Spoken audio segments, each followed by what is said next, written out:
Breathing and gaseous exchange of gases. आप लोगों ने बहुत टाइम वेस्ट किया।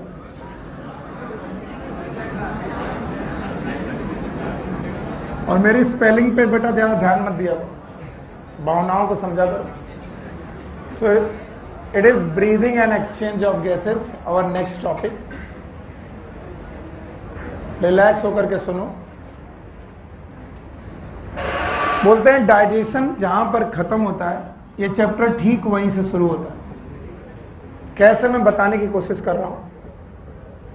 जैसे हम लोगों ने पढ़ा था इंजेशन, खाने को निगलना, खाना चबाना, इंजेशन। इंजेशन के बाद हमारे पास टॉपिक आया था डाइजेशन। इस खाने को हमने पचा लिया। डाइजेशन के बाद हमने किया एब्जॉर्प्शन। तब हमने आपको बताया था कि एब्जॉर्प्शन का मतलब है खाना ब्लड में चला गया, लिम्फ में गया या फिर ब्लड में गया और अल्टीमेटली ब्लड में गया। तो इंजेशन, डाइजेशन, एब्जॉर्प्शन के बाद जो खाना ब्लड में गया वो ब्लड से भेजा गया टिश्यूज में। कहां पर भेजा गया? टिश्यूज। इस प्रोसेस को सब लोगों ने बोला था कि सर ये हो गया assimilation.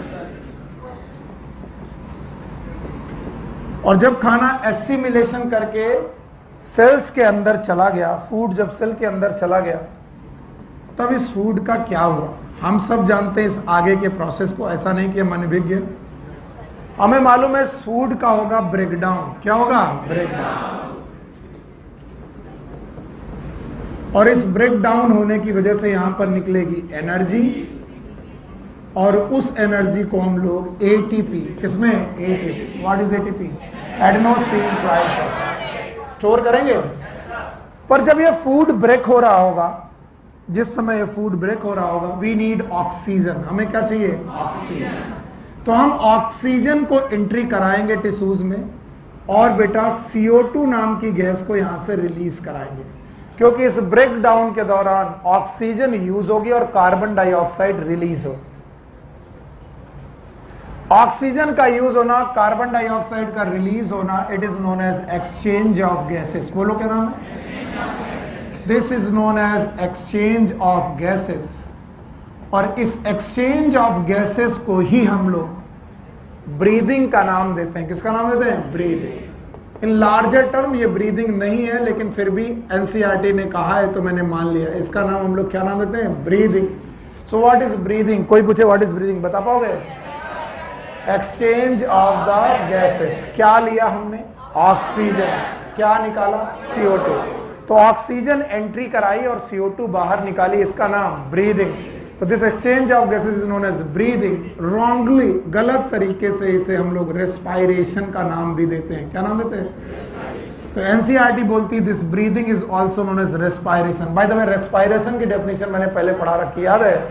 What is respiration? It is a break down of the food particle inside the cell to release energy store in the form of ATP।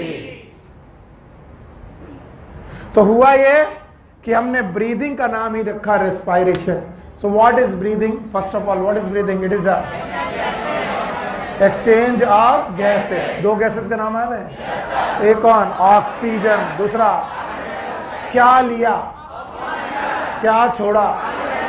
तो हमने ऑक्सीजन लिया और कार्बन डाइऑक्साइड को छोड़ दिया। और बोलते हैं इस रेस्पायरेशन करने के लिए we need a system, and that system is known as respiratory system. फिर से बोलो। और रेस्पायरेटरी सिस्टम में पाए जाते हैं रेस्पायरेटरी ऑर्गन्स। फिर से बोलो। और यही रेस्पायरेटरी ऑर्गन्स हर ऑर्गेनिज्म में अलग होते हैं। सो हमारा अगला टॉपिक, रादर इस बुक का पहला टॉपिक होना चाहिए रेस्पायरेटरी ऑर्गन। मैंने बोला ना एनसीईआरटी बुक्स कितनी अच्छी हैं, हर एक चीज को पढ़ाने के पहले उसकी भूमिका बना देती है और फिर वो बताती हैं कि हम क्या पढ़ाने जा रहे हैं। चलो मैं इस टॉपिक को जल्दी जल्दी निपटाता हूँ। हम लोगों ने क्या किया था? इंजेशन, फिर डाइजेशन, फिर एब्जॉर्प्शन करके खाना कहाँ पहुँचाया? ब्लड। ब्लड से कहाँ गया? टिश्यू। टिश्यू में क्या हुआ? एसिमिलेशन। फूड को तोड़ा गया, तोड़ने के लिए क्या चाहिए? ऑक्सीजन। क्या निकली? CO2। तो जो टिश्यू में O2 और CO2 निकली है, क्या उसका एक्सचेंज हुआ? इसी एक्सचेंज ऑफ गैसेस को लार्जर लेवल पर, स्मॉलर लेवल की लार्जर, लार्जर क्या नाम दिया? ब्रीदिंग। और इसी ब्रीदिंग को हमने क्या नाम दिया? रेस्पायरेशन। तो बताओ, exchange of gases that is also known as breathing, also known as respiration. तो रेस्पायरेशन के दौरान हमने गैस का क्या किया? एक्सचेंज।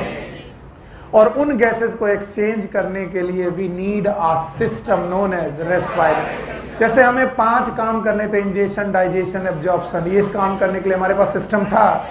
सिस्टम का नाम डाइजेस्टिव सिस्टम, इस वाले सिस्टम का नाम रेस्पायरेटरी। और डाइजेस्टिव सिस्टम में हमने खाना पचाया था, रेस्पायरेटरी सिस्टम ने गैस का एक्सचेंज क्या किया? गैस का एक्सचेंज। और गैस का एक्सचेंज करने को ही रेस्पायरेशन नाम दिया गया। और ऑर्गन का नाम रेस्पायरेटरी ऑर्गन्स। कौन सा नाम? रेस्पायरेटरी।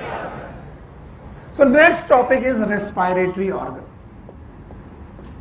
और यहां पर मैं तुमसे पुरानी बातें पूछूंगा और आपको बतानी पड़ेंगी वो सारी बातें, और नहीं बताओगे तो मार पड़ेगी।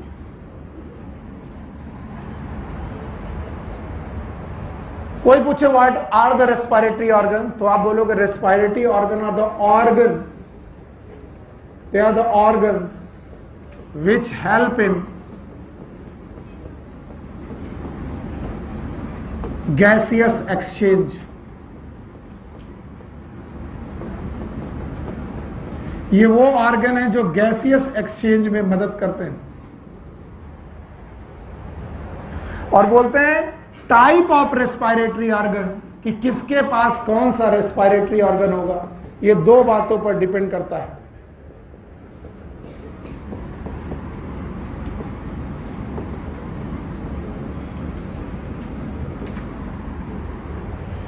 कौन सा ऑर्गेनिज्म कैसा रेस्पायरेटरी ऑर्गन रखेगा, ये 2 बातों पर डिपेंड करता है। One is known as habitat, आप कहां रहते हो इस बात पर, आप वाटर में रहते हो कि लैंड में रहते हो। अगर वाटर में रहते हो तो टेरेस्ट्रियल की एक्वेटिक, एक्वेटिक। और अगर आप लैंड में रहते हो तो एक्वेटिक की टेरेस्ट्रियल, टेरेस्ट्रियल।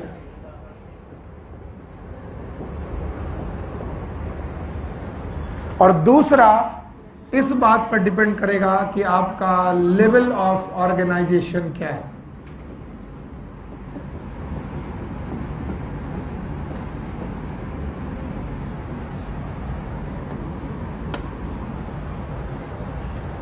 तो मैं पूछूं what are the respiratory organ, बता पाओगे?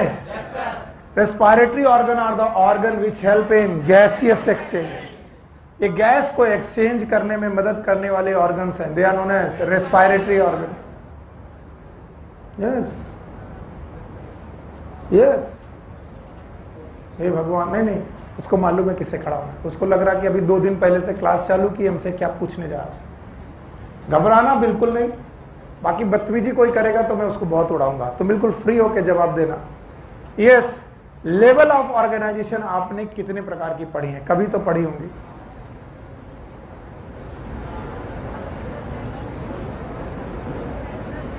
वेरी गुड, शाबाश बच्चे, बहुत बढ़िया। ये देखिए, इन्होंने मुझसे अभी तक ये सब टॉपिक पढ़े नहीं है, फिर भी इनको आता है। पहला बोलो, बस बाकी लोग शांत रहे। Cellular level. सेलुलर लेवल में एक सेल की बहुत सारी सेल, एक सेल। Very good. और आगे बोलो। हाँ, टिश्यू लेवल, ये सब पढ़ाया जा चुका। Tissue level, yes. फिर ऑर्गन लेवल,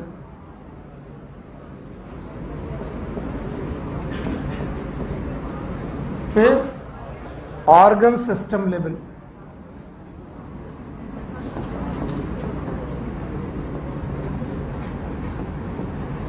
बस आपने एक गलती की, याद है? सेलुलर लेवल में एक सेल की बहुत सारे cellular level having the unicellular और multicellular, but they do not form tissues. Tissue बनाने के लिए कोऑर्डिनेशन चाहिए, कोऑर्डिनेशन के लिए नर्व चाहिए। नर्व सबसे पहले सीलेंटेटा में आई, पोरीफेरा में नर्व, इसलिए वो कोऑर्डिनेट। तो सेल होने के बावजूद भी टिश्यू नहीं है। तो पहला लेवल है सेलुलर लेवल, नो डाउट, सही बताया। दूसरा लेवल, तीसरा ऑर्गन लेवल, चौथा ऑर्गन सिस्टम लेवल। तो 4 लेवल ऑफ ऑर्गेनाइजेशन है।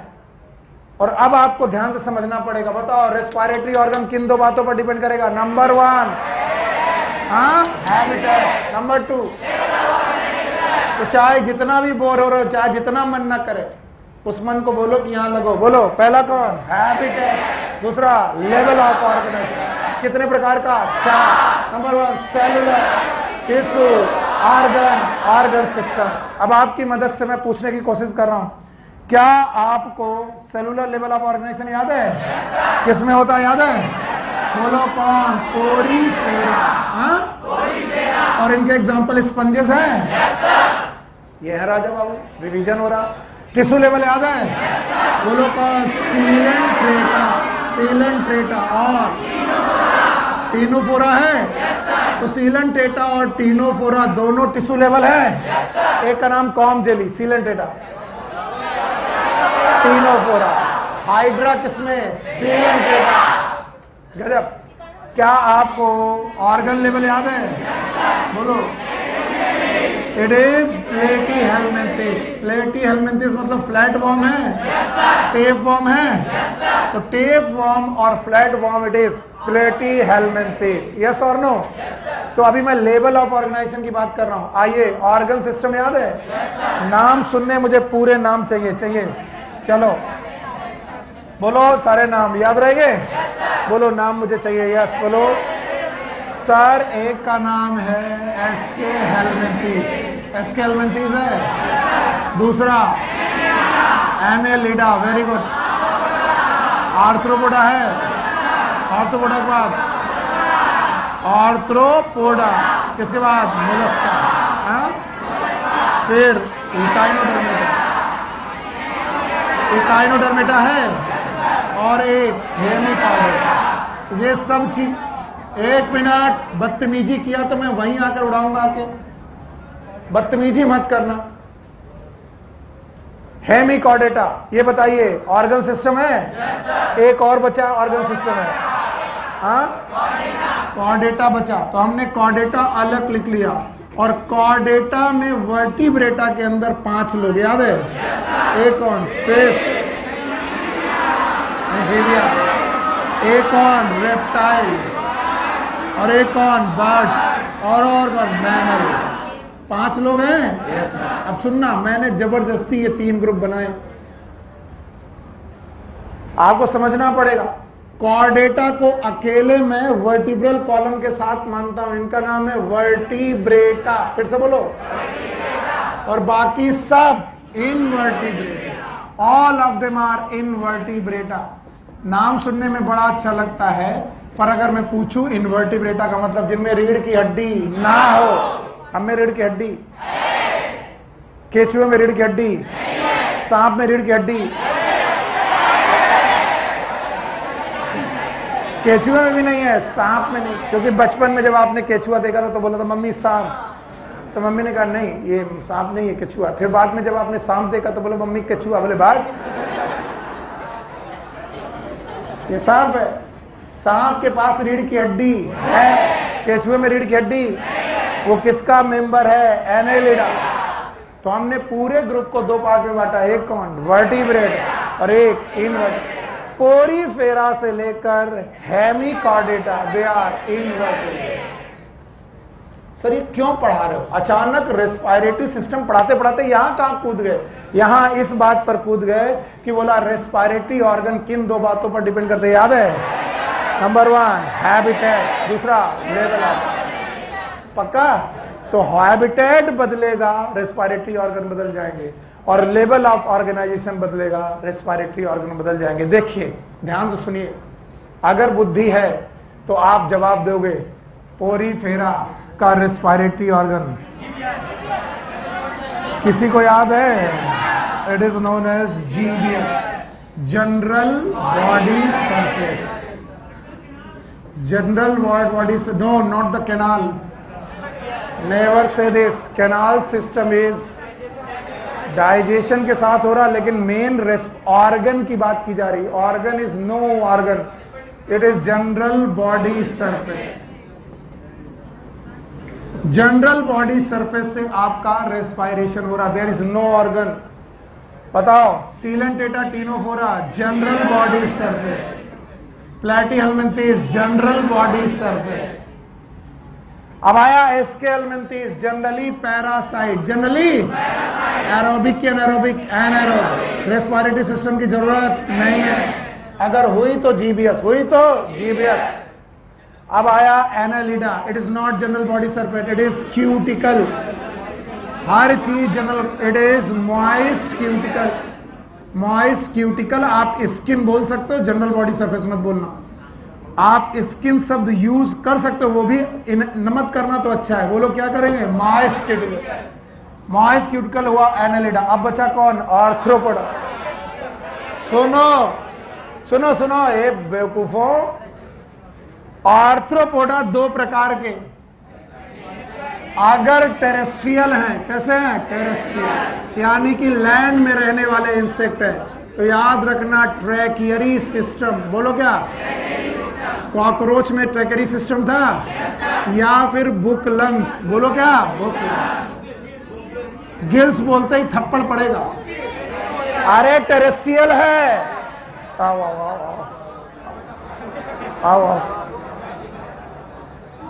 दो बातें जिस पर बेटा रेस्पिरेटरी ऑर्गन डिपेंड करता है,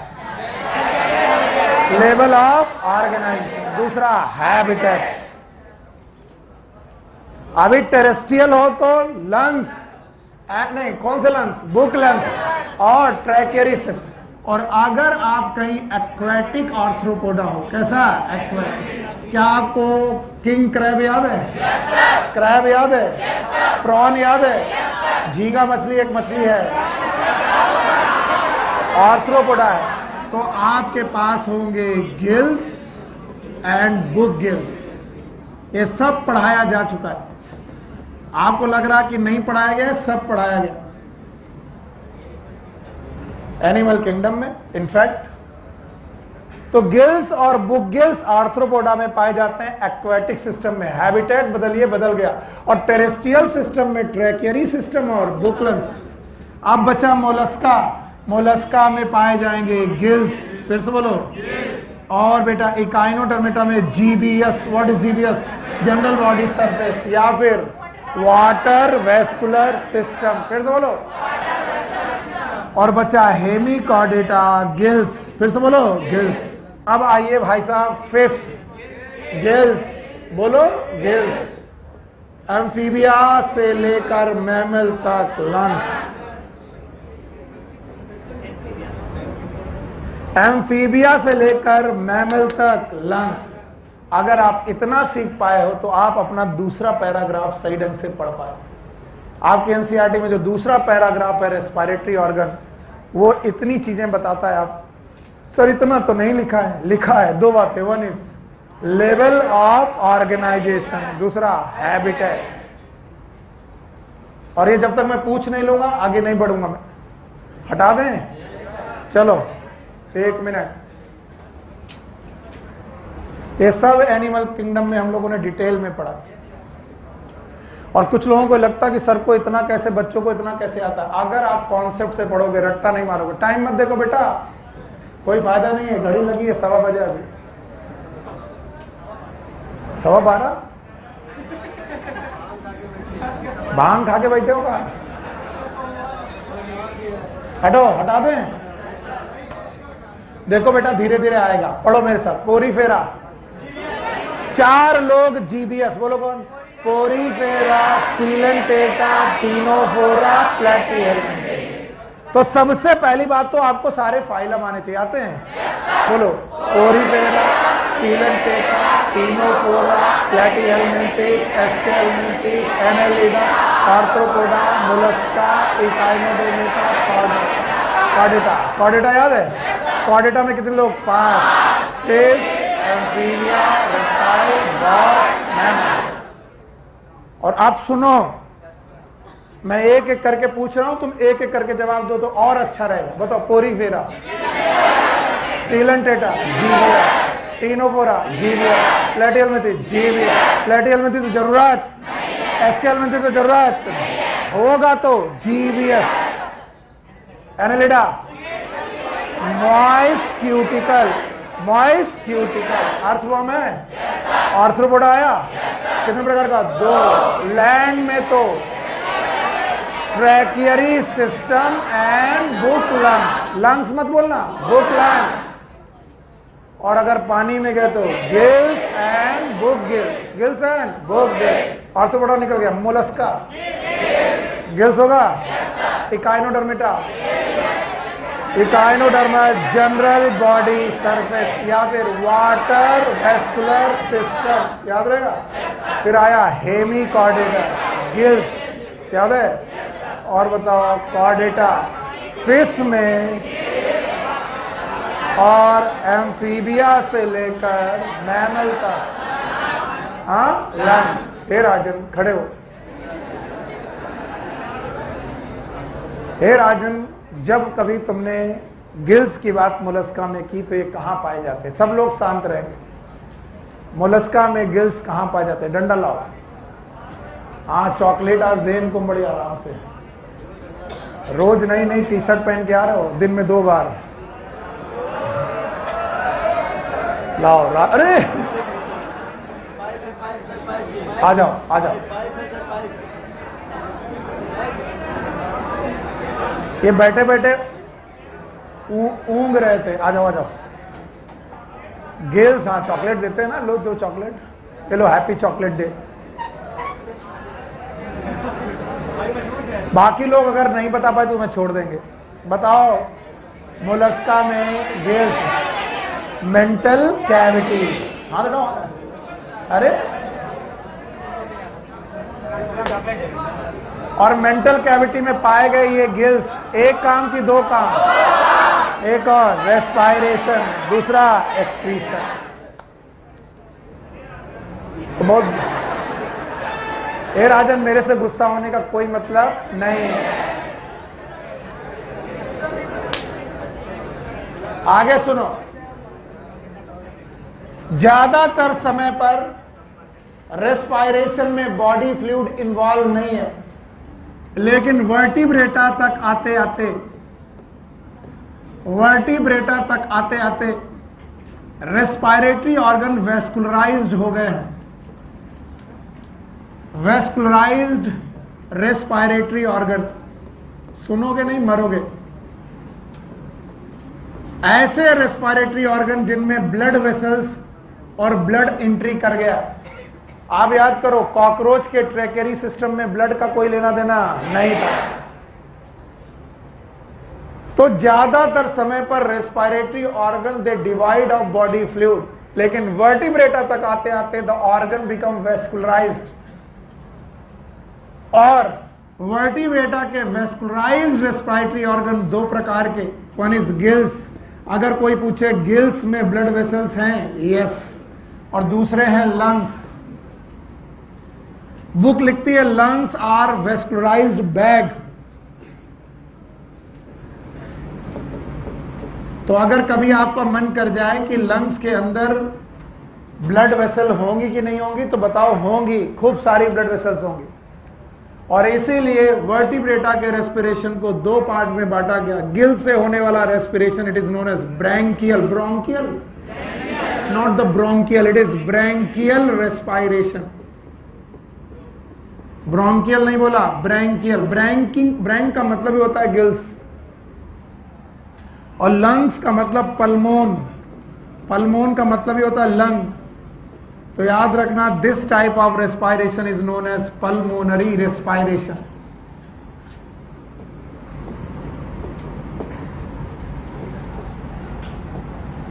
और हमने कहा कि चूंकि मछलियां, फिश का हैबिटेट एक्वेटिक है, एक्वेटिक हैबिटेट में लंग्स काम नहीं करते। एक्वेटिक हैबिट में रहने के लिए आपको चाहिए गिल्स। आप केवल गिल्स के द्वारा ही रेस्पिरेशन कर सकते हैं। इसीलिए ब्लू व्हेल का शिकार सबसे ज्यादा क्यों होता है? क्योंकि blue whale is not the fish, it is mammal and they have lungs, they have. और लंग्स कभी भी पानी के अंदर काम नहीं कर। तो एक बार हवा में आती ही है, पानी के ऊपर आती है, बहुत सारी एयर अपनी लंग्स में भरती है, फिर डुबकी लगाती है, और ये एयर हमेशा बनी रहेगी। फिर उसे थोड़ी देर बाद ऊपर आना ही पड़ेगा, और जब वो वापस ऊपर आएगी उसका शिकार कर लिया जाता है। सो बताओ, blue whale is a fish और मैमल? मैमल। तो दो प्रकार का रेस्पिरेशन है, एक का नाम है ब्रैंकियल और दूसरे का नाम pulmonary. And this branchial and pulmonary respiration में एक भैया कूद पड़े, इनका नाम है मेढक। मेढक मतलब फ्रॉग, फ्रॉग मतलब एम्फीबिया।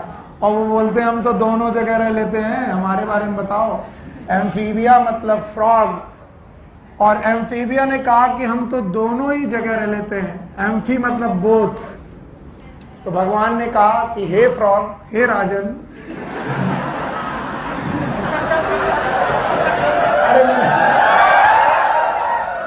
अरे सॉरी, हमने तुमको लंग्स दिए और तुम पल्मोनरी रेस्पिरेशन कर रहे हो। कैसा? पल्मोनरी। एकदम शांत। इसके अलावा हम आपको दूसरा रेस्पिरेशन देते हैं, इसका नाम है बक्कोफेरेंजियल रेस्पिरेशन। बक्कोफेरेंजियल रेस्पिरेशन, अगर दिखाई नहीं पड़ रहा तो बड़ा बड़ा लिख रहे हैं। बक्कल कैविटी और फेरिंग्स का यूज करके भी तुम रेस्पिरेशन कर सकते हो। और ये रेस्पिरेशन अक्सर आपने बरसात के समय पर मेढक को देखा होगा, और मेढक जब अपने बक्कोफेरेंजियल कैविटी को फुलाकर टर्र टर्र करते हैं तो वो जो बेटा मेम्ब्रेन उठती है और बैठती है, इसके द्वारा वो रेस्पिरेशन करते हैं। Buccopharyngeal respiration. और तीसरे तरीके का रेस्पिरेशन, अगर मेढक कीचड़ में दब जाए, किसमें? कीचड़, तो मरेगा नहीं, क्योंकि वो एस्टिवेशन में जाता है। किसमें? एस्टिवेशन। और आपको मालूम है तब फ्रॉग अपना क्यूटेनियस रेस्पिरेशन करता है, और क्यूटेनियस रेस्पिरेशन का मतलब है स्किन। तो बेटा ये तीन तरीके से रेस्पिरेशन कर सकते हैं, बोलो। लंग्स, बक्कोफेरेंजियल, क्यूटेनियस, ये तीन तरीके का रेस्पिरेशन कर सकते हैं। राजन, मैं तुमसे सच में बहुत इंप्रेस हूँ। इनफैक्ट बेटा, ये बच्चा बिल्कुल बिल्कुल बुरा नहीं मानता। कई बार मैं ऐसी बात कर देता हूँ जो गुस्सा भी हो सकता है, और यहीं पर कोई दूसरा बच्चा होता तो कहता सर अब बहुत हो गया, कैमरे के सामने मत बोला करो। राजन, तुम मेरे दिल के सबसे करीब हो। वैसे तो मैं चॉकलेट किसी को शेयर नहीं करूंगा, लेकिन तुम्हारे साथ करूंगा। ये कौन सी बात हुई? कौन बोला? कौन से? पहले बेइज्जती करवाओ। आओ आओ आओ। हे बिचखापर। अच्छा, मैं ऐसे बोल रहा हूं, मजाक मत करना, किसी को कोई भी नाम नहीं देगा। आपको जो कुछ कहना मुझे कह सकते हो। यस, 18 में से। तो बताओ, आपके पास अगर गिल से रेस्पिरेशन है, इसका नाम ब्रैंकियल, और लंग्स का मतलब पल्मोनरी। पल्मोनरी रेस्पिरेशन है। और बेटा फ्रॉग दो रेस्पिरेशन और करते हैं, एक का नाम बक्कोफेरेंजियल और क्यूटेनियस। पक्का? और हम लोग, we human being, we are lungs की मैमल्स, हम एम्फीबिया की मैमल, और मैमल लोग क्या करने वाले हैं? Pulmonary respiration. सो अगला टॉपिक होगा ह्यूमन रेस्पिरेटरी सिस्टम। बस 1 मिनट करके चले जाओ, मैं नहीं पढ़ाऊंगा, मम्मी कसम नहीं पढ़ाऊंगा, बस ऐसे थोड़ा सा। जब मैं मम्मी कसम खाता हूं तो सोच लेता हूं मेरे दुश्मन की मम्मी की कसम। मैं थोड़ा सा पढ़ा देता हूं, ध्यान सुनो। बहुत कायदे की बात पढ़ाऊंगा, उसके बाद छोड़ दो। बोलते हैं ह्यूमन रेस्पिरेटरी सिस्टम का अगर आपको आइडिया हो जाए और फिर आप चले जाओ तो मेरे को कोई दिक्कत नहीं। मैं पूरा वैसे भी नहीं पढ़ा पाऊंगा, मुझे मालूम। Human respiratory system, since human are mammals. बेटा बातें मत करो यार, इतना भी कौन सा तुम्हारे साथ मैं अत्याचार करता हूं? अत्याचार है।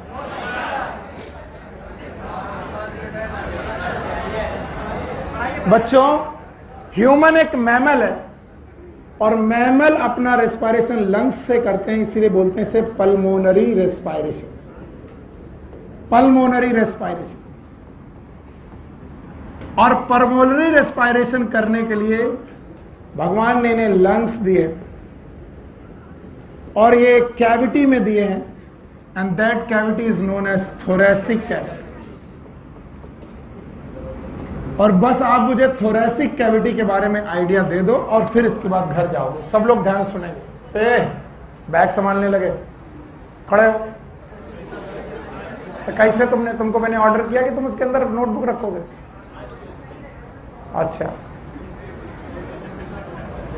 आपकी vertebral column started from the base of head, base of neck की बेस ऑफ हेड, एटलस और एक्सिस का नाम सुना है? तो आपकी पूरी की पूरी वर्टिब्रल कॉलम कई हिस्से में बटी हुई है। देखो भैया, डायग्राम अच्छा नहीं बनता, वो मैं जानता हूं।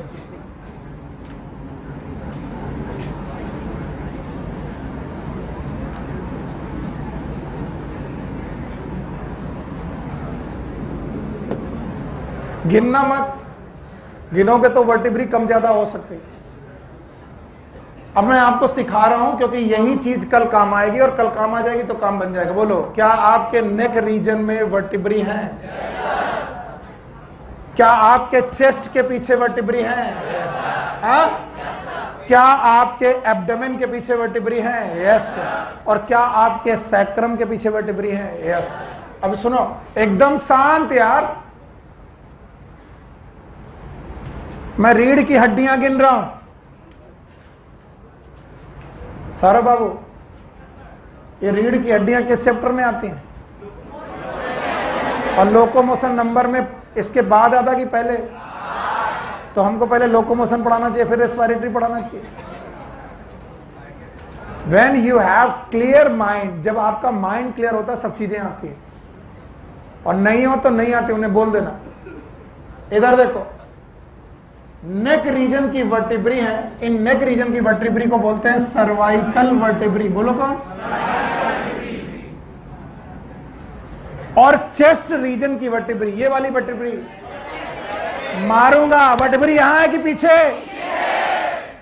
मरे जा रहे, 5 मिनट ज्यादा पढ़ा दिया तो। ये चेस्ट रीजन है, चेस्ट रीजन के पीछे वर्टिब्री है, दैट वर्टिब्री इज थोरेसिक। फिर से बोलो, थोरेसिक। और ये सब काउंट करवाऊंगा।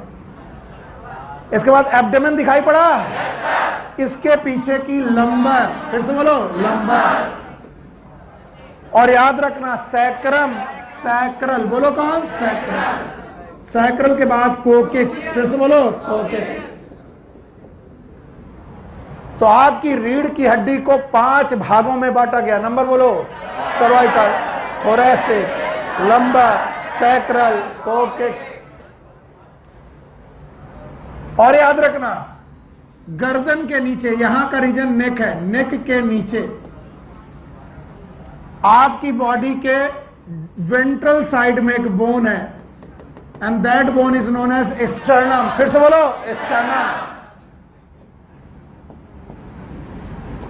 This is known as sternum. इस स्टर्नम बोन के और रिब्स के बीच में, सॉरी, स्टर्नम बोन और वर्टिब्री के बीच में है रिब्स। फिर से बोलो, रिब्स, जिन्हें बोलते हैं पसलियां। क्या बोलते हैं? पसलियां। ये है रिब्स, और रिब्स में प्रेजेंट है इंटरकॉस्टल मसल्स। यानी ये रिब खुली है कि बेटा बंद है? बंद। तो बताए, रिब्स एंड इंटरकॉस्टल मसल।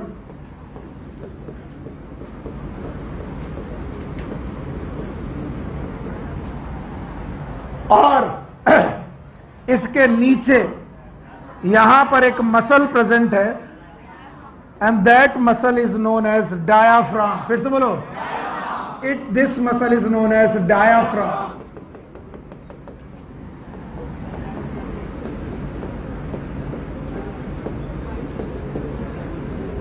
ये यहां देखने में अच्छा है।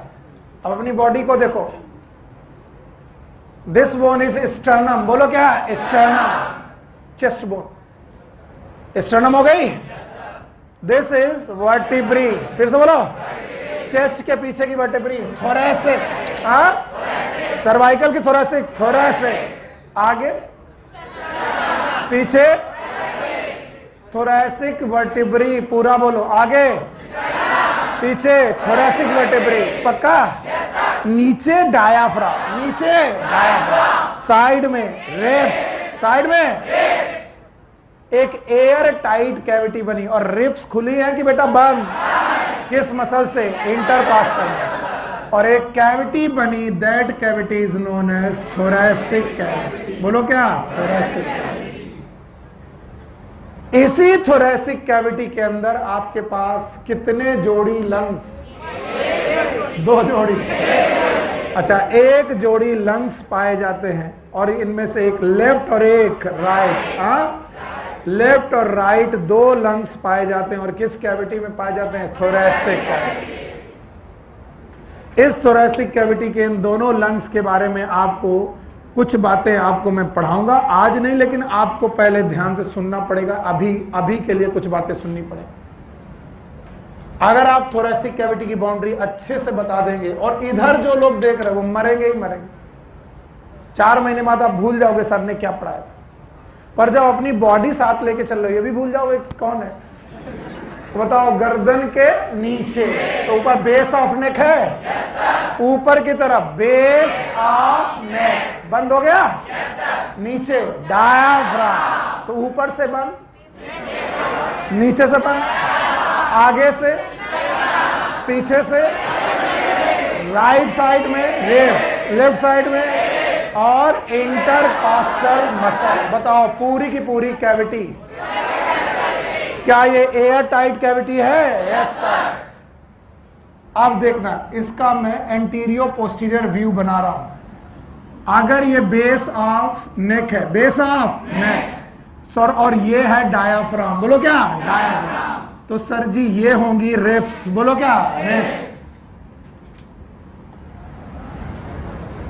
बाकी मैं कुछ बना नहीं पाऊंगा, अब आपको महसूस करना पड़ेगा। ये नेक, बात मत कर बेवकूफ। नीचे, ऊपर, नीचे, साइड, रिब्स, आगे, पीछे।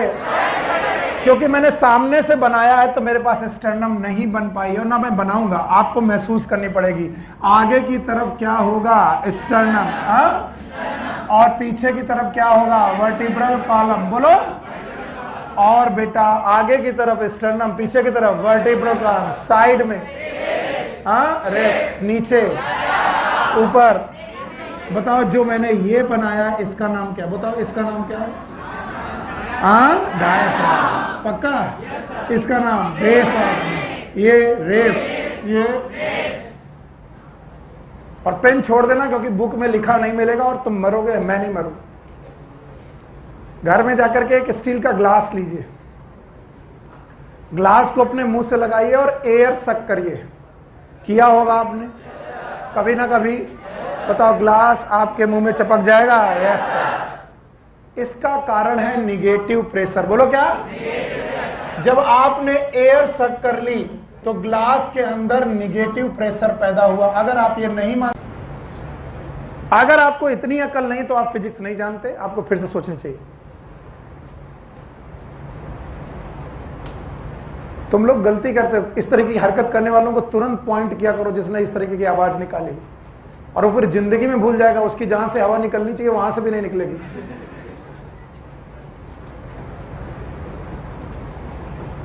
बेस ऑफ नेक है, डायाफ्राम है, रिब्स है, स्टर्नम है, चेस्ट है, और ये एयर टाइट कैविटी है। बोलते हैं भगवान ने जब आपको ये एयर टाइट कैविटी दी, आप अपने मम्मा के पेट के अंदर थे, एयर टाइट कैविटी दी भगवान। कैसे दी? कमाल है। और एयर टाइट कैविटी में भी निगेटिव प्रेशर दिया। कैसा? निगेटिव। आपकी जब थोरैसिक कैविटी बनी तब तक प्रेशर पॉजिटिव था कि निगेटिव? निगेटिव। करके देखिएगा, अगर आपने ग्लास से एयर सक कर ली, ग्लास आपके मुंह में चिपक जाएगा, लेकिन अगर ग्लास में छेद हो जाए, क्या हो जाए? छेद। तो बताइए, एयर अंदर आएगी कि बाहर? बाहर। वाह रे मेरे बच्चे, वाह मेरे बच्चे, शाबाश। आप ग्लास की एयर सक किए बैठे और ग्लास के अंदर इस निगेटिव प्रेशर है, अब आपने ग्लास में छेद कर दिया तो हवा बाहर जाएगी। मतलब हर दर्जे के आइटम आदमी हो यार।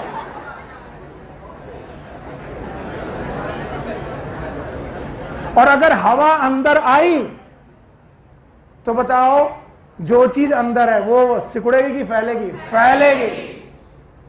आज मैं तुमको इसमें कोई चीज डाल के दिखा रहा हूं। ये एक एयर टाइट कैविटी थी, और बच्चा जब तक मम्मी के पेट में था तब तक इसके अंदर एक गुब्बारा भरा हुआ था, और एकदम तुड़ा मुड़ा सा गुब्बारा, बिल्कुल बेकार साइज।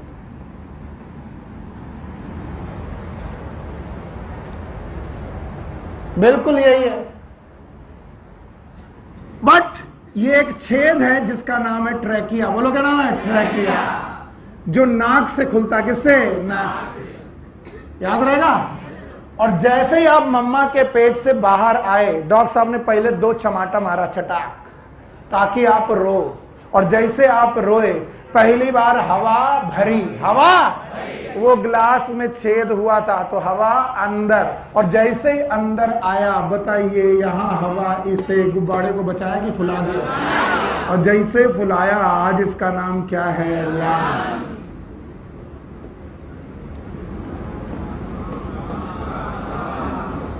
वाह नहीं, सुनो। और जब से आपके गुब्बारे फूले हुए, इन्हीं का नाम बताओ क्या है? लंग्स। हाँ? तो लंग्स आज भी कह रहा है कि मैं तो और फूल जाऊं, पर जगह नहीं मिल रही, क्योंकि यहां वाली कैविटी का नाम अभी भी वही है। बोलो क्या नाम? Thoracic cavity. फिर से बोलो। तो जब तक मैं थोरैसिक कैविटी अकेले नहीं बनाता हूं, बच्चों को समझ में नहीं आती थोरैसिक कैविटी क्या है। और this cavity is known as pulmonary cavity. फिर से बोलो। तो लंग की कैविटी और चेस्ट की कैविटी और थोरैसिक कैविटी पॉजिटिव की निगेटिव? निगेटिव। और थोरैसिक कैविटी अगर निगेटिव है तो बताओ, निगेटिव होने की वजह से जो चीज डालोगे वो रुकेगी कि फैल जाएगी? फैल जाएगी। एयर अंदर आने की टेंडेंसी रखेगी, बाहर? अंदर। और एक क्वेश्चन पीजी में बना, यूजी में भी एम्स ने बनाया कि एक बंदे ने आप पे चाकू से वार किया, चाकू आपके सीने पे लगी, सीने पे ऐसे लगी कि थोरैसिक कैविटी रप्चर हो गई। क्या रप्चर हो गई? Thoracic cavity. लेकिन पल्मोनरी कैविटी पे कोई फर्क नहीं पड़ा, नहीं लंग्स में चोट नहीं आई, थोरैसिक कैविटी में चोट आई। बताइए हवा अंदर आएगी कि बाहर? हाँ, अंदर। बिल्कुल सही है। लोग क्या कहते हैं? लंग्स में हवा भरी है, बाहर आनी चाहिए, क्योंकि ये ग्लास है जिसकी एयर सक कर ली है, पॉजिटिव की निगेटिव? छेद हुआ तो हवा अंदर, ये वही छेद है। और अगर चाकू लंग्स तक पहुंच जाए और लंग्स पंचर हो जाए तो हवा अंदर की बाहर, क्योंकि लंग्स जितना चाहते सिकुड़ना कि फैलना? फैलना। और तुमने उस फैले हुए गुब्बारे को पंक्चर किया, हवा बचेगी गायब? गायब। ये सिचुएशन उतनी हार्मफुल नहीं है जितनी सिचुएशन केवल थोरैसिक कैविटी का रप्चर हो जाना है। क्यों? जैसे ही थोरैसिक कैविटी रप्चर हुई, पानी बहुत तेजी से हवा अंदर आई, और हवा अंदर आई तो उन्होंने लंग को दबाना चालू किया। लंग्स जैसे ही दबे, एयर अंदर की बाहर? बाहर। तो सांस ले पाओगे कि छोड़ोगे? छोड़ो। तो ये लोग सांस ना ले पाने की वजह से डेथ होती है। And most of the road side accident, बोलो, जब डायाफ्राम फटता है, एक्सीडेंट भयानक हुआ, डायाफ्राम रप्चर हुआ, बंदा किस वजह से मर जाता है? क्यों? क्योंकि इस डायाफ्राम से एयर बहुत तेजी से अंदर घुसती है, या फिर चेस्ट में रप्चर होने की वजह से एयर बहुत तेजी से घुसती है। इसलिए बोलते हैं, ये एनसीईआरटी में जाकर लिखा हुआ है, पढ़ लेना, कि जैसे जैसे तुम करोगे वॉल्यूम बढ़ाओगे, वॉल्यूम बढ़ते ही P is inversely proportional to V, volume बढ़ाओगे प्रेशर कम होगा। तो पहले से निगेटिव प्रेशर था, अगर थोरैसिक कैविटी का और वॉल्यूम बढ़ाया, प्रेशर और निगेटिव, एयर अंदर की बाहर? अंदर। तो थोरैसिक कैविटी बड़ी करने पर लंग की कैविटी भी बढ़ जाएगी, थोरैसिक कैविटी छोटी करने पर लंग्स की भी कैपेसिटी छोटी हो जाएगी। And this is the basic concept of the inspiration and expiration. अगर आपको यह आता है तो कल मुझे इंस्पायरेशन और एक्सपायरेशन पढ़ाने में दिक्कत नहीं आएगी, केवल 2 बातें बता पाओगे। बताओ, थोरैसिक कैविटी और पल्मोनरी कैविटी एक ही बात है? लंग्स की कैविटी, चेस्ट की कैविटी, एक निगेटिव है कौन? Thoracic cavity. और वो हमेशा अपने अंदर जो भी चीज आ रही है उसमें एयर बुलाना चाहती है, और उसके अंदर कौन भरे हैं? लंग्स। तो अगर मैं थोरेसिक कैविटी का वॉल्यूम बढ़ाऊं तो लंग्स का वॉल्यूम बढ़ेगा, एयर अंदर आए। और अगर मैं बेटा थोरेसिक कैविटी का वॉल्यूम घटाऊं तो लंग्स का वॉल्यूम घटेगा, एयर बाहर जाए। और ब्रीदिंग के दो मुख्य process, one is inspiration, expiration, ऐसे ही डील किए जाएंगे। आज मैंने इसे पढ़ाया नहीं, कल पूछूंगा। Take care, good luck, bye bye. शाम को 6 से 8 एंडोक्राइन सिस्टम। Take care.